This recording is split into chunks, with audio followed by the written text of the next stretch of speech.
नमस्कार मित्रांनो, ठरलं तर या मालिकेचा आजचा रिव्ह्यू सुद्धा थोडासा उशीर आलेला आहे. तेव्हा आता मित्रांनो बघूयात आजच्या ह्या धमाकेदार भागामध्ये काय होतं. पूर्णाजी आणि सायली या दोघींचं काय सुरू आहे. कारण आता सायली पूर्णाजीच्या रूममध्ये झोपायला आलेली आहे आणि पूर्णाजी मात्र काय करते, कारण सायली तर आपल्या प्रेग्नन्सीच्या ह्या केलेल्या रिपोर्टवर म्हणजे तिला असं वाटतं की ती प्रेग्नेंट आहे आणि त्याच ती आनंदात विचार करत आहे की काय करू, अर्जुनला सांगू किंवा नको सांगू. आणि त्याचमुळे आता विमलताईंचा तो घडलेला प्रकार सगळं काही तिला आता एका विचारात आठवत असतं. आणि त्याच वेळेस आता ही पूर्णाजी मोबाईलवर मस्त व्हिडिओ पाहत असते आणि तेवढ्याच सायलीच्या कानावर हे सगळं काही पडतं. ती लगेच उठून बसते आणि म्हणते की पूर्णाई, काय चाललं तुझं हे सर्व, किती वाजले बघ बरं, आणि तू काय फोन बघत बसलीस. पूर्णाई म्हणते की अगं झोप येत नव्हती मला, म्हणून मी रील बघत बसले होते. आणि हे बघ अगं तन्वी, तू सुद्धा बघ. तन्वी म्हणते म्हणजे सायली, मला अजिबात नाही बघायचं. आणि यावेळेस तर नाहीच नाही. पूर्णाई म्हणते की अगं तुला आवडेल असं रील दाखवते. सायली म्हणते की नाही, अजिबात मोबाईल बघायचं नाही. असं नाही, काय होईल का तुला ऍसिडिटी होईल, पित्त खवळेल आणि तुझी झोप सुद्धा पूर्ण नाही होणार. पूर्णाई म्हणते की मी एक काम करते, मी हेडफोन लावते आणि रील बघते, तुला डिस्टर्ब व्हायला नको, तू झोप. सायली म्हणते की अजिबात नाही. पूर्णाई, फोन दे इकडे, फोन दे बरं इकडे, मी तुला फोन नाही बघून देणार आणि 5 मिनिटात तुला झोप लागेल, झोप लवकर. पूर्णाई म्हणते की अगं फक्त एकच रील, फक्त एक. तेव्हा आता पूर्णाई म्हणते एवढासा जीव आणि किती रागीट, अगदी रागीट नात मला मिळालेली आहे. हे ऐकून आता सायली म्हणते की काय बोलतेस. त्यानंतर मात्र पूर्णाई आता फोन ठेवून देते आणि खाली डोकं ठेवते. तेव्हा आता सायली म्हणते की पूर्णाजी, अगं खोलीमध्ये पाणीच राहिले नाही, मी आपल्याला पिण्यासाठी पाणी घेऊन येते, पण तोपर्यंत मात्र तू मोबाईल बघायचा नाही मला येईपर्यंत. तेव्हा मात्र पूर्णाई आपल्या चेहऱ्यावर हात ठेवते आणि सायली गुपचूप अगदी मंद पावलांनी गेली आहे असं दाखवते आणि पूर्णाजीच्या मागून मात्र ते हेडफोन वगैरे घेते आणि लगेच लपून ठेवते. तेव्हा सायली गेली हे बघून पूर्णाजी लगेच उठते आणि हेडफोन चेक करते. हेडफोन तर तेथे नसतात. तेव्हा आता पूर्णाजी विचार करते की माझे हेडफोन कुठे गेले, इनी लपवले की काय. त्यानंतर सायली आता बाहेर येते आणि म्हणते की बरं झालं पाणी आणण्याच्या निमित्ताने तरी मला खोलीच्या बाहेर पडता आलं. आता जाऊन मी यांच्याशी बोलते, परंतु हे जागे असतील का. अर्जुन मात्र आता फाईलमध्ये कसल्या तरी अभ्यासाचा म्हणजे केसचा विचार करत आहे आणि तेवढ्यात त्याला डुकलं सुद्धा लागतात. आणि अर्जुन लगेच आता सर्व काही ठेवून देतो, त्याला झोप लागलेली असते आणि तो आता बेडवर येऊन झोपतो. तेव्हा आता सायली मात्र आता आत येते आणि आतमध्ये आल्यानंतर ती बघते अर्जुनच्या रूमकडे. खोलीमध्ये काळोख दिसत नाही, नक्की हे जागे असतील म्हणून ती घाईने आता अर्जुनच्या रूममध्ये येत असते आणि आतमध्ये येते तर अर्जुन झोपलेला तिला दिसतो. तेव्हा आता ती अर्जुनच्या जवळ येते आणि विचार करते की आता काय करू, यांना उठवू का, आणि हे तर गाढ झोपलेले आहेत. तेव्हा आता सायली मात्र अर्जुनच्या अंगावर टाकते, यांना उठवायला नको, सकाळी उठतील तेव्हा बोलूयात, आणि खोलीतील लाईट बंद करते आणि परत ती मागे येते. त्यावरती आता पूर्णाजी हेडफोन शोधत असते की इने हेडफोन कुठे ठेवले असतील, म्हणून ती कपाटात शोधत असते. आणि सायली आता अर्जुनच्या रूममधून बाहेर पडते आणि सायली मात्र विचार करतच येत असते. तोपर्यंत आता पूर्णाई सगळ्या रूममध्ये हेडफोन शोधते, परंतु अजूनपर्यंत सापडलेले नसतात. आणि त्याच वेळेस ती आता बेडजवळ येते, परंतु तिला हेडफोनची आता ती बरोबर केबल दिसते आणि तिच्या लक्षात येतं की नक्की हिने बेड खाली लपवलेले आहेत. तेव्हा आता पूर्णाई ते बेड खालून गादी खालून हेडफोन काढते आणि खूपच खुश होत असते, अगदी नाचायला सुरुवात करते. आणि पूर्णाई सुद्धा आता एक चालाक म्हणजे डोकं वापरते. सायली रूममध्ये येणार आहे तोच लगेच पूर्णाई झोपून घेते. सायलीला असं दाखवते की ती झोपलेली आहे. सायली मात्र पूर्णाई झोपलेली आहे म्हणून ती सुद्धा आता झोपते आणि सायली झोपी गेलेली असते. तेव्हा पूर्णाजी उठून पाहते की ही झोपली की काय. सायलीने मात्र ह्या कुशीवरून तिकडे तोंड केलेलं असतं, पाठमोरी झोपलेली असते. पूर्णाईजी तिला थोडंसं हात लावून बघते, सायली झोपलेली आहे तिला समजते. तेव्हा ती लगेच आता खुश होत उठून बसते आणि मोबाईलला मात्र हेडफोन जोडून आता मस्त रील पाहत असते आणि बरोबर मात्र ती सायलीला उल्लू बनवते. त्यानंतर आता इकडे प्रिया जेलमध्ये मात्र चक्कर येऊन पडलेली आहे म्हणून तिला डॉक्टर चेक करायला आलेले असतात आणि ती आता उठून डोक्याला हात लावत विचार करतच बसलेली आहे. कुणाकडेही तिचं लक्ष नाही आणि तेवढ्यात लेडीज कॉन्स्टेबल ह्या डॉक्टरांना सांगतात की बघा, मी आता हिला बघितलं तर येथे चक्कर येऊन पडली होती आणि हिच्यामध्ये थोडीशी सुद्धा ताकद राहिलेली नाही.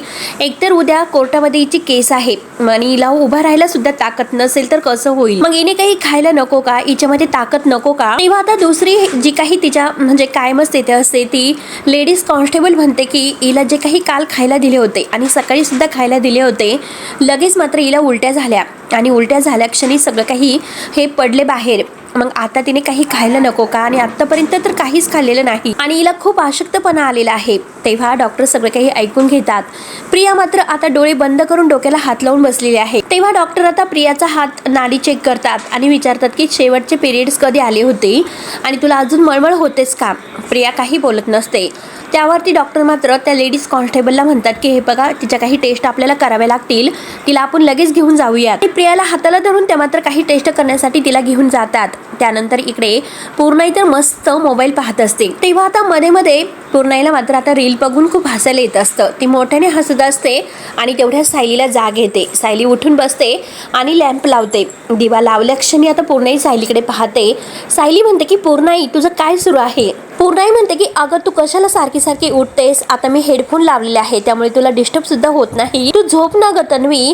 तेव्हा आता सायली म्हणते की अगं पण तू जागरण करते आणि हे बघ, तुला जागरण झाल्यामुळे त्रास होईल आणि तुझी आता ही हल्ली रील्स बघण्याची ती सवय खूपच वाढलेली आहे. त्यामुळे ही सवय मात्र आता लवकरात लवकर बदलून टाक आणि उद्यापासून नाही तर आतापासूनच ही सवय बदलून टाक, बंद करून टाक. चष्मा दे माझ्याकडे आणि मोबाईल सुद्धा माझ्याकडे दे. त्यावरती आता पूर्णाजी म्हणते की अगं मी तुझी आजी आहे की तू माझी आजी आहे? अगं तन्वी, तू माझी नात आहे, आजी असल्यासारखं वागू नकोस. त्यावरती सायली म्हणते की अगं तू जर लहान मुलीसारखे हट्ट केले मला तर तुझी आजीच व्हावं लागेल आणि आण तो फोन इकडे, दे बरं इकडे. म्हणून पूर्णाजीच्या हातातील फोन सायली आपल्या हातामध्ये घेते आणि चष्मा सुद्धा दे. पूर्णाजी म्हणते की अगं चष्मा कशाला?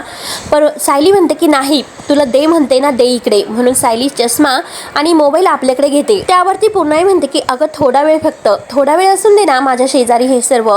सायली म्हणते की नाही, मी तुला झोपायला सांगितलं ना, मग झोप लवकर. आणि झोपते असं म्हणून पूर्णाई आता झोपते. पण सायली विचार करते की पूर्णाजीला आता झोप लागली परंतु उद्या मात्र जाग आल्यानंतर उठल्यावर नक्की त्या पुन्हा मोबाईल हातामध्ये घेतील आणि ही त्यांची सवय चांगली नाही. त्यासाठी मलाच काहीतरी करावं लागेल. म्हणून सायलीच्या डोक्यात काहीतरी प्लॅन येतोय. तेव्हा सायलीला आता फ्रेश वगैरे झाल्यानंतर पुन्हा मळमळ होत असते आणि ती किचन मध्ये येते आणि विचार करते की मला अजून सुद्धा मळमळ होत आहे.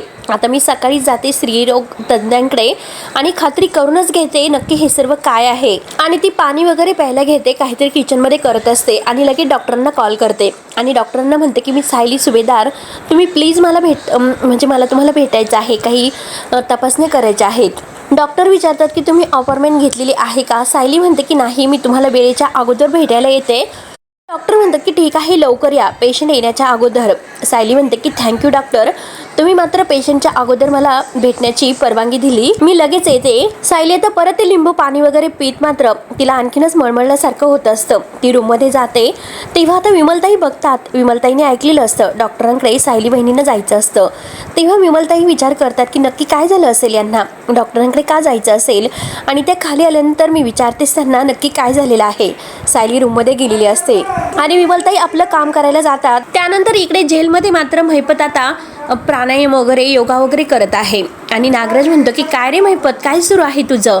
तेव्हा आता महिपत म्हणतो की अरे हे बघ, आपल्याला सकाळ होण्याच्या अगोदर म्हणजे सूर्यास्त होण्याच्या अगोदर उठायला हवं, म्हणजे देवाचं लक्ष आपल्यावर असतं. नागराज म्हणतो की अरे मला झोपून द्यायचं होतं, कशाला डिस्टर्ब करतो, सकाळी सकाळी झोपून दे.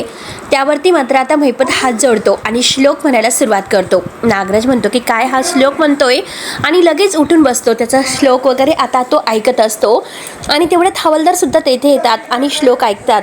त्यांना आता छान वाटतं. पण नागराज म्हणतो की काय महिपत शेठ, ते पण सकाळी सकाळी मनाचे श्लोक म्हणतात तर. आणि हे बघ महिपत, अरे दादा तर मला लहानपणी हे सर्व म्हणायला सांगायचा, शिकवायचा, पण कधीही मला ते जमलंच नाही. आणि तुला हे सर्व कसे येते, तुला कोणी शिकवलं बरं? तेव्हा आता हवालदार म्हणतात की आपल्याकडे श्लोक शिकवण्यासाठी गुरुजी येतात, त्यांच्याकडून शिकलेले आहेत ते. आणि ते गुरुजी असं म्हणतात की महिपत शिकरेसारखा आदर्श विद्यार्थी आहे, त्यांनी आजपर्यंत कुठेही पाहिलेलं नाही. ते ऐकून नागराज लगेच हसायला सुरुवात करतो आणि म्हणतो की शिकरे आणि आदर्श विद्यार्थी हे दोन्ही शब्द एकत्र म्हणायला नाही चांगले वाटत. तेव्हा हवालदार नागराजला म्हणतो की तू काय बोलतोस रे?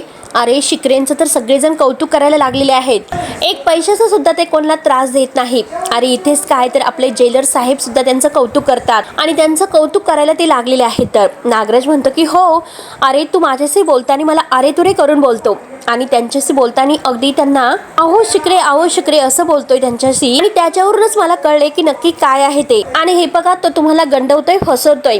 त्याने आता त्याच्या चांगल्या वागण्याचं नाटक करून तुम्हाला फसवलेलं आहे, त्याची शिक्षा माफ होवी यासाठी याचं हे नाटक सुरू आहे. त्यावरती आता महिपत म्हणतो की नागराज शेठ, अहो तुम्हाला जे काही वाटून घ्यायचं आहे ते तुम्ही वाटून घ्या, पण हे सगळं काही शिक्षा कमी होण्यासाठी नाही चाललेले. ज्या धंद्याने मात्र माझ्या लेकीचं आणि माझं आयुष्य बर्बाद करून टाकलेलं आहे तो धंदा मला आता करायचा नाही. मला रक्ताचा थेंब सुद्धा कुणाचा सांडायचा नाही. आणि पाप तर खूपच लांब राहिलेलं आहे. पुण्य कसं जमा करायचं ते आता बघायचं आहे. फक्त डोकं शांत राहिलं पाहिजे. तेव्हा आता हा नागराज सुद्धा काही कमी नसतो आणि तो हात जोडतो, जोरात ओरडतो की जय महिपत बाबा, आणि आता महिपतच्या पाया पडतो. आणि हे बघ महिपत शिकरे, तू जे काही वागतोस ना, जे काही बोलतोस ना, त्यामुळे मी फक्त इतकं सांगू शकतो, लवकरच मात्र तू संत पदाला पोहोचशील आणि तुझ्या अवतीभोवती मात्र भरपूर शिष्यगण असतील आणि सगळेजण तुझ्या पायाची लोटांगण घालून म्हणतील की जय महिपत बाबा, जय महिपत बाबा असे खूप मोठ्यानेच ओरडतो. तेव्हा आता हवालदार नागराजावर ओरडतो की काय ओरडतोस रे, आणि गप्प बस चल. म्हणून आता हवालदार नागराजावर खूपच ओरडतो आणि त्याला त्याच्या जागेवर जायला सांगतो. महिपत मात्र पुन्हा डोळे बंद करून आपलं योगा सुरू करतो. त्यानंतर आता इकडे सुभेदारांच्या घरामध्ये आता सगळेजण म्हणजे प्रताप, कल्पना हे येतात, अस्मिता सुद्धा. डायनिंग टेबलवर सगळेजण बसलेले आहेत. प्रताप विचारतो की सगळेजण आलेत पण सायली कुठे राहिली.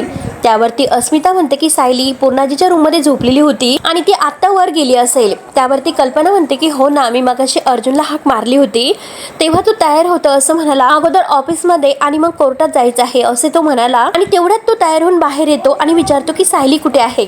त्यावरती कल्पना म्हणते की अरे रूममध्ये सुद्धा नाही का, मला तर असं वाटलं होतं की ती सकाळी उठून तयार झाली आणि रूममध्ये आहे असं वाटलं होतं. त्यावरती अर्जुन म्हणतो की नाही ना, ती खोलीमध्ये नाही आली. प्रताप म्हणतो की हो, आणि मी बागेमध्ये जेव्हा योगासन करत होतो आणि तेव्हा ती मागच्या बागेत तर नव्हतीच. जरा तुम्ही एक काम करा, पुढच्या बागेमध्ये बघून या. आणि तेवढ्यात विमलताई येतात. तर अर्जुन विचारतो की विमल, सायली बाहेर आहे का. विमल म्हणते की नाही, अहो माझ्या लक्षात आत्ता आलं, त्या मगाशीच बाहेर गेल्या. अर्जुन विचारतो की कुठे गेली. विमलताई म्हणतात की त्या सांगून नाही गेल्यात, आणि हो मी फोनवर बोलताना ऐकलं त्या कुठल्या तरी डॉक्टरांकडे जाणार होत्या. तेव्हा आता अर्जुन म्हणतो की काय डॉक्टर, सायली असे अचानक डॉक्टरांकडे का जाईल. अस्मिता म्हणते की काय डॉक्टरांकडे, पण का, काय झालं. त्यावरती विमलताई म्हणतात की ते नाही कळाले. कल्पना विचारते की तिला काही झालं असेल का, म्हणजे ती अश्विनला काही न सांगता, घरामध्ये डॉक्टर आहे अश्विन, तरी सुद्धा त्याच्याशी न बोलता ती वेगळ्या डॉक्टरांकडे का गेली असेल असा प्रश्न मात्र सगळ्यांना पडतो की सायली कशासाठी वेगळ्या डॉक्टरांकडे गेली असेल. प्रताप अर्जुनला म्हणतो की हे बघ अर्जुन, तू लगेच तिला कॉल कर आणि ती जर डॉक्टरांकडे गेली असेल, कशासाठी गेली, काय झालं हे विचार आणि लगेच तू डॉक्टरांकडे जा. अर्जुन म्हणतो की हो. तेव्हा अर्जुन लगेच फोन करतो. तेव्हा आता अस्मिता विचारते की काय झालं अर्जुन. अर्जुन म्हणतो की सायली फोनच घेत नाही. सगळ्यांना आता सायलीची काळजी वाटते. सायलीला नक्की काय झालं असेल, ती असं न सांगता कुठे गेली असेल आणि डॉक्टरांकडे गेल्याचं कारण काय, नक्की काय झालं असेल, असे अनेक प्रश्न सगळ्यांच्या मनामध्ये येतात. आणि सगळेजण विचार करत असतानाच आता पूर्णाई तयार होऊन बाहेर येते. तन्वी करत तन्वीला आवाज येत आहे. आता तन्वी कुठे गेली, आता काय सांगायचं पूर्णाईला, म्हणून सगळ्यांना आता एक प्रकारचा मोठा धक्काच बसतो. पूर्णाई आत येते आणि विचारते की तन्वी कुठे आहे, आणि ती वात्रट मुलगी माझा चष्मा घेऊन पळालेली आहे. तेव्हा अस्मिताला तर हसायला येते. कल्पना विचारते की काय बोलता. तर लगेच पूर्णाई म्हणते की हो, का ती वात्रट मुलीकडे मी काल चष्मा दिला होता, सकाळी उठल्यावर देते म्हणाली आणि चष्मा सुद्धा नाही, आणि नाहीच, आणि कुठे गेली ती. आणि तेवढ्यात अस्मिताला तर आता हसायला येते. अर्जुन म्हणतो की ऍक्च्युली अगं पूर्णाई, तन्वी ना मंदिरात गेलेली आहे. कल्पना म्हणते की हो. अर्जुन म्हणतो की तुला चष्मा सापडत नाही ना, थांब मी शोधून देतो. पूर्णाजी म्हणते की जर तो तन्वीने घेतला असेल तर तुम्हाला कितीही शोधा, चष्मा नाही सापडणार, तिने मात्र तो कुठेतरी लपून ठेवला असेल. प्रतापला हसू येते. प्रताप विचारतो की अगं पूर्णाजी, पण तन्वी तुझा चष्मा का लपून ठेवेल बरं, इथेच असेल कुठेतरी, आणि तन्वी सकाळपासून ज्या खोलीमध्ये गेली असेल तिथे कुठेतरी. तेव्हा आता अर्जुन म्हणतो की हो, अस्मिता ताई तू तुझ्या रूममध्ये जा, तेथे शोध चष्मा कुठे राहिलेला आहे का. विमलताईंना हॉलमध्ये शोधायला सांगतो आणि अर्जुन आता स्वतःला म्हणतो मी मात्र आता माझ्या रूममध्ये शोधतोय, आणि सोबत मात्र मॉम आणि डॅड यांच्या रूममध्ये सुद्धा पाहतोय. प्रताप म्हणतो की मी अश्विनच्या रूममध्ये चेक करतो, आणि कल्पना तू तोपर्यंत स्टोर मध्ये चेक कर. म्हणून सगळेजण आता चष्मा शोधायला अगदी आपापल्या रूममध्ये जायला निघतात. तर प्रताप विचारतो की पूर्णाई, अगं पण तुला असं का वाटतं की तन्वीने तुझा चष्मा लपून ठेवला असेल, कारण ती असं काहीतरी करणारी मुलगी नाही ग. तेव्हा आता पूर्णाईच्या मनामध्ये पूर्णाईला टेन्शन येते, दडपण येतं की तिला असं वाटतं की आता मी यांना काय उत्तर देऊ, आणि जर मी आता इतक्या रात्रभर जागून रील बघत होते आणि त्यामुळे तन्वीने माझा चष्मा काढून घेतलेला आहे, आणि जर यांना हे कळाले तर ते आणखीन माझ्यावर ओरडतील, मला खूपच ओरडा बसेल. कल्पना म्हणते की हो, पूर्णाई तन्वीने चष्मा लपवला असेल यामागे नक्कीच काहीतरी कारण असेल. तेव्हा आता पूर्णाई मुद्दाम म्हणते की अगं काय कारण असेल, तिने मुद्दाम माझा चष्मा लपवलेला आहे आणि तुम्ही मलाच काय प्रश्न विचारतात. चला माझा चष्मा शोधा, मला पोथी वाचायची आहे आणि जा लवकर जा लवकर. तेव्हा आता प्रताप म्हणतो की हो हो हो आणि सगळेजण आता खोलीमध्ये चेक करायला जातात चष्मा शोधायला. तर आता पूर्णाई विचार करते की तन्वी येण्याच्या अगोदर मला चष्मा शोधायला हवा, नाहीतर जर तन्वी घरी आली तर सगळ्यांना सांगेल की काल रात्रीपर्यंत उशिरापर्यंत मी रील्स बघत होते आणि सगळ्यांच्या समोर मला धारेवर धरेल आणि काल रात्री मात्र ती कशी मला रागवत होती, जणू ती आजी आणि मी तिची नात. त्यानंतर इकडे सायलीला डॉक्टर चेक वगैरे करतात आणि म्हणतात की कॉंग्रॅच्युलेशन्स मिसेस सुभेदार, तुमची युरिन टेस्ट केल्यानंतर तुम्ही कळालेला आहात की तुम्ही प्रेग्नेंट आहात. ते ऐकून सायलीला फारच आनंद होतो आणि सायली खुशच म्हणते की डॉक्टर खूपच आभारी आहे, म्हणजे तसं मला मनापासून वाटत होतं की मी प्रेग्नेंट आहे म्हणून आणि घरच्या घरी मी तशी चाचणी सुद्धा केली होती, पण असं म्हटलं की तुम्ही सांगितल्याशिवाय ते खरं मानायला नकोय. त्यावरती आता डॉक्टर विचारतात की बाय द वे तुमचे मिस्टर सोबत का आले नाही, तुम्ही एकटे का आल्यात आणि तुम्ही मात्र आता होम ही प्रेग्नेन्सी टेस्ट केली होती आणि त्यांना अगोदर तर माहितीच असेल आणि तुम्ही प्रेग्नेंट आहात हे त्यांना माहिती होतं, पण तरी सुद्धा तुम्ही एकट्या इथे आलात आणि त्यांनी तुम्हाला येऊन सुद्धा दिलं. तेव्हा आता सायलीला मनात विचार येतो की आता डॉक्टरांना काय उत्तर द्यायचं. मी डॉक्टरांना कसं हे सांगू की मी अजूनपर्यंत माझ्या नवऱ्याला हे सांगितलेलं नाही म्हणून. सायली विचार करत असते की डॉक्टर विचारतात की काय झालं, एनी प्रॉब्लेम. सायली म्हणते की नाही हो, कारण माझं इथे येण्याचं अचानक ठरलं म्हणून ते माझ्यासोबत नाही येऊ शकले. त्यावरती डॉक्टर म्हणतात की ठीक आहे, पण पुढच्या वेळेस येताना त्यांना नक्की घेऊन या. सायली हो असं म्हणते. ते डॉक्टर विचारतात की तुम्हाला आणखीन काही त्रास होतो का, उलट्या वगैरे होतात का. सायली म्हणते की सकाळी जरा मला अशक्तपणा असल्यासारखं जाणवलं आणि जेवण सुद्धा मला नीट जात नाही आणि वास सुद्धा खूपच उग्र येतोय, त्यामुळे मला आणखीनच मळमळतो. तेव्हा आता डॉक्टर मात्र काही औषधं सायलीला लिहून देतात. तेव्हा आता डॉक्टर म्हणतात की हा मात्र त्रास दिवसातून कोणत्याही वेळेला होऊ शकतो, त्यामुळे घाबरण्याचं कारण नाही आणि ही गोळी कंटिन्यू घेत राहा आणि जी काही फॉलिक ऍसिडची टॅबलेट आहे ती मात्र घ्यायला विसरू नका. आणि हे बघा, कोणतीही जड वस्तू आता उचलायची नाही आणि जास्तीत जास्त थकवा येईल असे कामं मात्र आता करायची नाही, टाळायची ती कामं. वेळेवर जेवायचं, झोपायचं आणि भरपूर पाणी प्यायचं आणि जर तुम्हाला हवं असेल तर तुम्ही ज्यूस सुद्धा घेऊ शकतात. सायली हो असं म्हणते आणि डॉक्टर आता पुढे म्हणतात की सगळ्यात महत्त्वाचं म्हणजे आपलं मन शांत ठेवायचं, कारण हे सुरुवातीचे 3 महिने असतात तर ते बाळासाठी आणि आईसाठी अत्यंत महत्त्वाचे असतात आणि दर महिन्याला तुम्हाला आता इथे चेकअप साठी यावं लागेल आणि अशा वेळेत मात्र तुमचे मिस्टर तुमच्या सोबत असायला हवेत. बायकोच्या शरीरात मात्र काय बदल होतात हे नवऱ्याला सुद्धा कळायला हवं. तेव्हा आता सायली विचारते की डॉक्टर माझं बाळ व्यवस्थित आहे ना. तर डॉक्टर म्हणतात की हो व्यवस्थित आहे आणि खरं तर आत्ताच आपण सोनोग्राफी केली असती, कारण आता मला दुसरे पेशंट आहे आणि तुमची अपॉइंटमेंट सुद्धा नव्हती आणि हे बघा त्यामुळे मी तुम्हाला जास्त वेळ नाही देऊ शकत आणि जेव्हा तुम्ही पुढच्या वेळेस येताल तेव्हा आपण नक्की सोनोग्राफी करू, चालेल ना तुम्हाला. तर सायली म्हणते की काही हरकत नाही डॉक्टर, आभारी आहे असे बोलून त्या डॉक्टरांशी काहीतरी आता विचारणा करत असते, विचारपूस सुरू असते आणि डॉक्टर त्याबद्दल तिला माहिती देत असतात. डॉक्टरांशी बोलून मात्र सायलीला खूपच छान वाटतं, सायली खुश होते. त्यानंतर आता इकडे प्रियाला मात्र सलाईन वगैरे लावलेलं असते. डॉक्टर काही तिच्या तपासण्या वगैरे करतात आणि तपासण्या वगैरे केल्यानंतर जे काही रिपोर्ट येतात तर आता लेडीज कॉन्स्टेबल डॉक्टरांना विचारतात की म्हणजे ही, तर डॉक्टर म्हणतात की हो ही गरोदर आहे आणि डॉक्टर मात्र लेडीज कॉन्स्टेबल यांना म्हणतात की हिची नीट काळजी घ्या, पुढील 3 महिन्यात काही पण प्रॉब्लेम होऊ शकतो. त्यानंतर आता डॉक्टरांशी बोलल्यानंतर सायली मात्र बाहेर येते, पण बाहेर मात्र आता तिला खूप येऊन आनंद तर होत असतो पण तेवढ्यात तिला चक्कर येते. तेव्हा ती खाली तिथे बसते आणि तेवढ्यात नर्स येतात. नर्स आता सायलीकडे बघून विचारतात की मॅडम तुम्हाला काही त्रास होतो का. तेव्हा आता सायली म्हणते की जरा गरगरल्यासारखं झालं. डॉक्टर म्हणतात की ते नर्स म्हणतात की थांबा मी तुम्हाला पाणी देते आणि त्या सायलीला प्यायला पाणी देतात आणि सायली पाणी पित असते. तर नर्स विचारतात की तुम्ही एकट्याच आल्यात आहात का. तेव्हा सायली हो असं म्हणते. तर नर्स म्हणतात की थांबा मी तुम्हाला एक गोळी देते म्हणजे तुमचं गरगरणं थांबेल. सायली म्हणते की नको, मी थोडा वेळ इथे बसते आणि मग जाते, तुम्ही तुमचं काम करा, मी बरे आहे. नर्स म्हणतात की बरं ठीक आहे, काही लागलं तर मला सांगा, मी आहेच. तेवढ्यात सायली आता तिथे खुर्चीवर बसलेली असते आणि तेवढ्यात एक जोडपं मात्र तेथे त्यांना बाळ होणार आहे हे त्यांना समजताच त्यांना इतका आनंद झालेला असतो. तो त्याचं बायकोचं इतकं कौतुक करत असतो. खरंच तुम्हाला जगातील खूप मोठा आनंद दिलेला आहे, आपल्याला बाळ होणार आहे बाळ. आणि सायली त्या दोघांकडे बघते. सायलीला मात्र हसू येते. तेव्हा आता ती त्याची बायको म्हणते की अहो जरा हळूच, सगळेजण ऐकतात.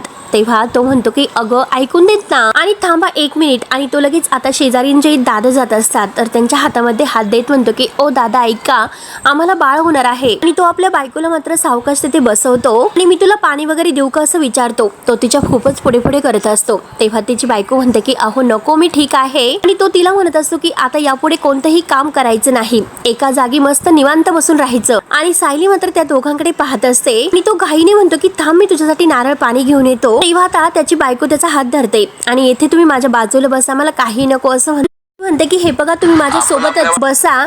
त्यात आता आपल्या बाळाला सुद्धा कळायला हवं की त्याचे आई बाबा सोबत आहेत, म्हणून दोघं आता एकमेकांच्या मिठीत आता बसतात. आणि तो तिला मिठीत घेत म्हणतो आपल्या बाळाला मात्र आपण त्याला हॉस्टेलला वगैरे टाकायचं नाही, तो 10 वर्षाचा होईपर्यंत आपल्याच खोलीमध्ये झोपणार. आणि तेवढ्यात मात्र त्याची बायको त्याला विचारते की तो कशावरून, ती का नाही. तेव्हा आता तिचा नवरा म्हणतो की हो मला काही पण चालेल, मुलगा असो किंवा मुलगी असो, आपण दोघांवरही सारखंच प्रेम करायचं. तो दोघं मात्र एकमेकांशी खूपच गप्पा करत असतात. सायली त्यांच्याकडे पाहते आणि सायलीच्या डोक्यात आता वेगळेच विचार येत असतात. ती विचार करते की आता हा क्षण आहे तो प्रत्येक जोडप्यासाठी किती आनंदाचा क्षण असतो. माझं दुर्दैव असं आहे की मी अजून सुद्धा यांना गोड बातमी नाही सांगू शकले आणि यांना सुद्धा इतका आनंद होईल काय सांगू. त्यांना आनंद होईल का की जबाबदारीचं एक ओझं वाटेल आणि ते बाळासाठी अजूनपर्यंत मनाने तयार होतील का. आणि शेवटी ते काय निर्णय घेतील बरं. ते दोघं आता जोडपं आहे तर ते आता एकमेकांशी इतक्या छान गप्पा करत आहे. सायलीने मात्र त्यांच्याकडे बघून आता आपली आठवण होते जोडपं किती खुश आहे त्यांना बाळ होणार आहे म्हणून.